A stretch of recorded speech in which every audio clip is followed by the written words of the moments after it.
नमस्कार। सुजस ई बुलेटिन में आप सभी का हार्दिक स्वागत है और आपके साथ मैं जुड़ी हूँ लीजा। इस ई बुलेटिन में हम आपके लिए लेकर आते हैं प्रदेश की महत्वपूर्ण खबरें और महत्वपूर्ण जानकारियां। चलिए बिना देरी किए शुरू करते हैं ई बुलेटिन।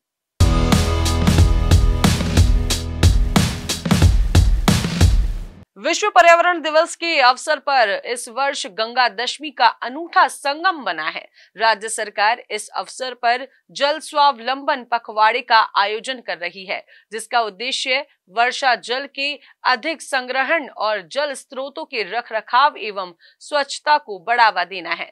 मुख्यमंत्री निवास पर आयोजित बैठक में श्री शर्मा के निर्देश के अनुसार जल स्वावलंबन पखवाड़े में आयोजित गतिविधियों में आमजन की पूर्ण सहभागिता सुनिश्चित की जाए और प्रत्येक गांव को इन गतिविधियों में जोड़ा जाए ताकि यह जन आंदोलन का रूप ले सके।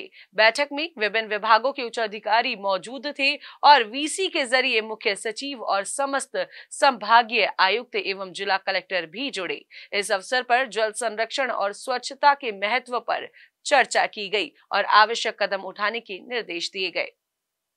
तो वहीं मुख्यमंत्री श्री भजनलाल शर्मा ने कहा कि प्रधानमंत्री श्री नरेंद्र मोदी की पहल पर विश्व भर में 21 जून को अंतर्राष्ट्रीय योग दिवस मनाया जाता है। स्वास्थ्य की दृष्टि से योग का बड़ा महत्व है और राज्य सरकार ने योग को आमजन के जीवन का अभिन्न हिस्सा बनाने के लिए कई निर्णय लिए हैं।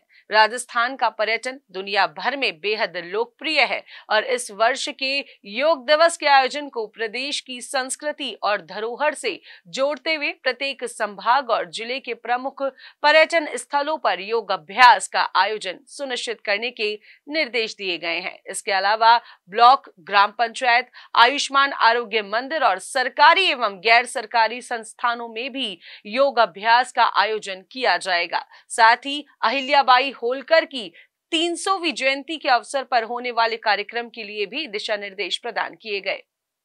तो चलिए बढ़ते हैं आगे और आपको बता दें कि मुख्यमंत्री श्री भजनलाल शर्मा के नेतृत्व में राज्य सरकार औद्योगिक और ऊर्जा के क्षेत्र को सुदृढ़ करने के लिए संकल्पित है। सरकार निरंतर महत्वपूर्ण फैसले ले रही है जिससे स्थानीय रोजगार को बढ़ावा मिले और विद्युत आपूर्ति की गुणवत्ता में सुधार हो। इसी क्रम में मुख्यमंत्री श्री भजनलाल शर्मा ने एक महत्वपूर्ण निर्णय लेते हुए नवीन औद्योगिक क्षेत्र की स्थापना के लिए अजमेर की कनई कला में 106 हेक्टेयर से अधिक भूमि आवंटन की स्वीकृति प्रदान की है। जी हां, यह भूमि राजस्थान राज्य औद्योगिक विकास एवं विनियोजन निगम लिमिटेड को राजस्थान भू राजस्व अधिनियम 1956 की धारा 92 के तहत गैर प्रदूषणकारी औद्योगिक इकाइयों की स्थापना के लिए आवंटित की गई है।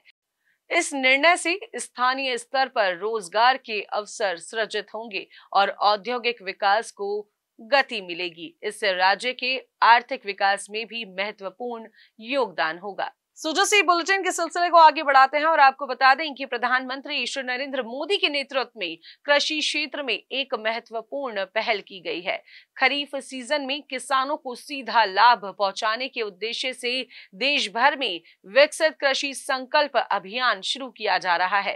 केंद्रीय कृषि एवं किसान कल्याण मंत्री श्री शिवराज सिंह चौहान 29 मई को ओडिशा के पुरी से इस अभियान की शुरुआत करेंगे। इस अभियान के तहत देश भर में 12 जून तक वैज्ञानिक गांवों में जाकर किसानों से संवाद करेंगे और उन्हें विकसित कृषि पद्धतियों के बारे में जागरूक करेंगे।